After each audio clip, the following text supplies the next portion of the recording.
Well, I don't really know why you would choose to interview me. Uh, Not famous yet. I think maybe like 15 people know my work and are fans. Like immensely so, which is great, but I don't know. It feels like you could have gone with somebody else, but I'm flattered.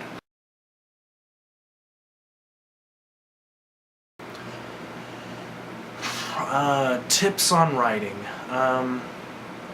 Well, I get like the first thing that I would want to point out is if you've written for a few years and you still haven't written anything that was perfect, that like someone was like, oh, that was incredible, then you should probably just quit, because by that time you should have written something that was amazing. On the same note, you can't really judge yourself based off of the first thing that you write, or the first few, like the first couple hundred things that you write are gonna suck.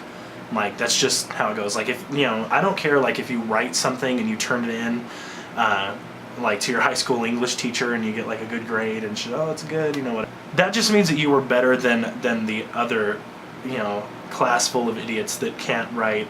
That I've never written anything else either. So you can kind of see like if there's something there, but you haven't really developed like a style yet. You need to continuously write, just like anything else. When you start anything else, you're not going to be very good. So you can't judge yourself based off of a couple things that you've written. You need to wait, because like you can go back and like look and like you'll be able to tell. You'll be like, God, that was really awful, and you might be able to rewrite it once you develop a style and kind of incorporate some of those things in there. But it's still like you should probably just throw away the first like 200 things that you wrote, because they're gonna be garbage. You can start writing like short stories and stuff, because they don't take very long. And they're not going to be very good. Like you can sit down and in an hour have a short story, and you're going to be doing all the things that you need to do. You're going to be writing. You're going to be coming up with characters. You're going to be telling stories, but they don't take that long. They don't take that, and they're going to like build up your crap collection that you can get rid of later. Something that could help you find your style would be, you could watch other movies and TV shows, and you'll kind of find things that you can incorporate that you're like, oh, like I enjoy this, or like you can find like what it is about certain things that you enjoy or what made it stand out to you, and you can kind of like incorporate some of those traits, and you can start to build like who you're going to become. Like you may end up with like bits and pieces of like different writers and different filmmakers and stuff, and just like because they'll influence you. And then at the same time, like you'll find people that you'll learn what not to do. Like you'll watch their stuff and you'll just be like, oh, like if I wrote this, then I wouldn't have put that stuff in there, because that's what really hurts the film. Like it was really good other than that. A few people that are really really good to kind of watch to influence you. I would recommend like Stephanie Meyer, David Lynch. They're definitely going to show you like what not to do. So any work based on their work, definitely check out, so that you can avoid making the garbage that they produce. Absolutely. Another thing is the experiences that go along with it. Like you'll experience different things in your life that'll affect your writing and change your writing. And people say to write what you know. If you want to write like a story about a guy who works in a factory making pastries, like you should probably learn about that pastry as much as you can. Like go buy one and eat it or something, and start to feel like you know a little bit more about pastries. You want to, if you can experience what your character is going to experience, then you're going to want to try and do that. Like for example, last year I wrote a story about a guy who is hitting rock bottom. Like he's not quite there. He's lost a lot. He's going through a really tough time, and he's afraid that he's going to become homeless. he's lost his job, he's running out of money, and he starts to become afraid, and to basically prove to himself that he's not on that level yet, he goes out at night and he starts basically attacking and killing homeless people, like war veterans and stuff. Like, oh, I fought in the war. Please give what you can. I'm hungry. And he basically just like starts stabbing them and like dissecting them and just to show that he's better than them, that he's not there yet, right? So, well, I probably said a little bit too much about that. So I'll just say that was a fun one to write, and I don't want to get too much more on that project, but the moral to take from that story is, if you're going to write something, try to get experience as much as you can. Don't just read into it either. Don't just like look it up, because you could be reading some moron's idea on, or opinion on whatever you're writing. Another useful tip, especially if you're going to get into comedy, is to do parody. Now, parody is when you make fun of something that already exists. It's when you take like a movie or a story that's already out there, and then usually you want to take something that's not funny. You want to take something that's scary or dramatic or sad, and then you kind of twist it and make it funny. What you don't want to do is take another material and then do it with your characters and keep it exactly the same, because that's not parody. Like a good example, like watch like Family Guy, instead, because like that's basically what they do. Like they just rip off other stuff and they have their characters, and it's like, if they're saying the exact same things and doing the exact same things, then that's not parody. That's ripping it off. Seth MacFarlane.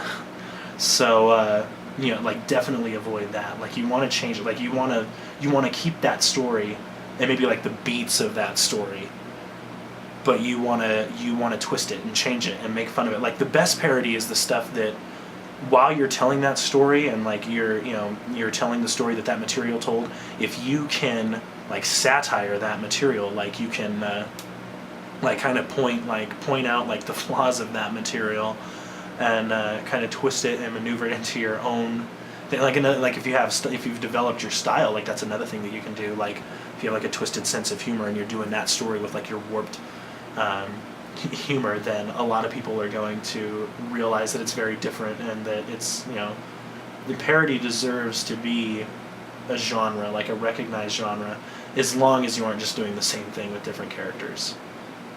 That's copyright infringement, and it's a shame that Seth MacFarlane gets away with it as often as he does. So, but you were asking for tips on improving. Like I was saying, like some are just naturally born with it. So, and like they start writing and they realize something's there, and they kind of chisel away their faults, and they develop their style and they become better. Another thing that I've done to increase my writing ability is I sold my soul to the Dark Lord Hezekiah. He's not a real god in the fact that he doesn't have a religion based around him, and he doesn't have many followers yet. But he's one awesome god. I made him up as well. Basically, all he asks of his followers is that they sacrifice young children, and if you do, then he rewards you with better writing ability, and it's pretty incredible. Like, it doesn't take any time. Like, you get an infant or a toddler or whatever, and you slaughter them, and then you write another story, and it's like, whoa. Like, it's, wow. Thanks, Hezekiah. It's pretty amazing. It's an amazing experience. And I found that every time you do it, you get even better. And it causes for some of your best stuff to come forth. Absolutely. before we go too much further, I probably should warn the people that watch it. Like, Hezekiah's pretty pissed off. Like, the world is in like big trouble because nobody knows about Hezekiah yet, so nobody is worshiping him, and yeah, that has to change soon, or we're going to be in big trouble. Not me, not me personally, but everyone else. And I just want to warn them. I'm not trying to like gloat that I'm safe or anything, but they should know that he's coming and it's not going to be good. So if anyone out there is interested to learn more about Hezekiah, then they are we putting this on YouTube? Is that the plan? Okay, so they can just comment on the YouTube video and just state that they want to learn more about Hezekiah, and I'll get in contact with them, and I'll give them some contact information so that they can send me a check, and then maybe I'll send them like the Hezekiah Bible or something, or give them some, like, it's pretty cool because it's going to be like a lot shorter than the boring one. It's going to be like one page, because I mean it's pretty simple. It's just basically Hezekiah wants you to sacrifice young children in his name, and he'll bless you with better writing ability. He only asks that you spend a couple hours a day praising him, thanking him. It's pretty cool. No church. That's nice too. Like, you can praise him in your own home. It's pretty awesome.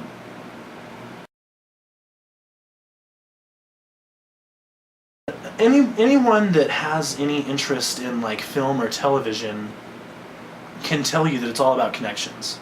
I know this is tips on writing, but like, if you're not writing for film or television, then whatever you're writing is pretty stupid, and it's not really all that important. So it's all about connections for film and television, and like, that's the hard part, really. Because if you were born with the talent, you worked, you practiced, and you developed that talent, and you give your life over to Hezekiah, I mean, you can be amazing and still not have a screen credit. Like, my movies aren't made yet. My TV show, it's not made yet. It's still in development, because it's all about connections. You have to find people, like, you have to find people that know people that can get your movie or your show on the air, on the big screen, finance it. They need to give you money so that you can make it and distribute it if you want to go that far. Or you need to find an agent that's going to sell your writing for you. It's kind of ridiculous because you have to have made it in the industry to find an agent. But to make it in the industry, you need an agent. So it's kind of like this warped way of, I don't know why they do that. Like, it's probably to keep those horrible celebrity children famous. Like, I can't stand that. Miley Cyrus, Will Smith's kid. I mean, I didn't even bother to memorize his name. Just because your parent is amazing doesn't mean that you are. I mean, Disney seems to recruit them a lot. Like, people that don't have any talent, like mommy or daddy was just famous, so they're like, oh, here's my child, and then they just, they're all over the TV, and they're all over the big screen and on the radio and everything. Like, it doesn't take a genius to tell you, like, oh, there is no talent there. That is all thanks to the name. Like, after you develop all that talent, and you get to that point where you know that you're amazing, then you're going to be where I am, where you have to make those connections. It's all about finding how you can get your mouth in the door and take that next step. It's tough.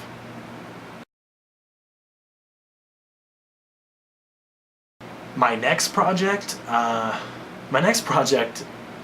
is really cool. I'm really excited about it. It's probably one of the more artsy, like, artistic things that I've done. Like it's gonna be revolutionary. Basically, it's newborn porn. I don't, we're still in the middle of shooting. We've been shooting for a couple weeks now. I don't want to give too much away, because I mean it's like a new idea, and I don't, like when you release something that's revolutionary, then you'll find that like a bunch of other people will start ripping it off. Like you're gonna start seeing stuff everywhere. Like you'll know that, newborn porn is the original, and that's where it all started. But then you're gonna get like, other people come out with like toddler playtime or like, sweet 16 months and stuff, and then like, but whatever. Like I would rather do something that hasn't been done and start something revolutionary, and then have imitators then copy something that's already revolutionary, and like do my own version of it. So that's why that's cool. Like I know that no one has seen this before, and it's gonna be it's gonna be really good. You gotta wait. Like I can't give away too much, but it's gonna be good. I'm probably more proud of it than anything else. So thanks, Ezekor, right? No, thank you. Like seriously, like my time isn't anything right now. My time's not valuable at all. I'm not famous yet, so no. For you to pick me for the interview, like I like to think that I gave the best answers to help other writers out there, and I think I did. I think I there's probably a few things that in hindsight, like when I watch this interview back, that I'll realize that I kind of missed, but I think the most important stuff, or like the best advice that I could give, I think I got that all out.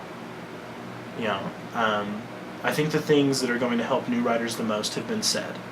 So in that case, maybe it is good that you interviewed me instead of somebody else, because I mean they'll all tell you the same thing. Like you can't trust someone that's already famous, right? Because they don't want you to be famous. They don't want more competition. They're gonna give you crap advice. They're not gonna tell you how to take their job. So, yeah, I was really honored, and I want to thank Lord Ezekor first and foremost. Everyone else is, besides myself, is secondary.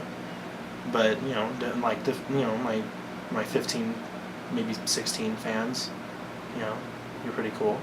You obviously have an eye for talent. That's cool.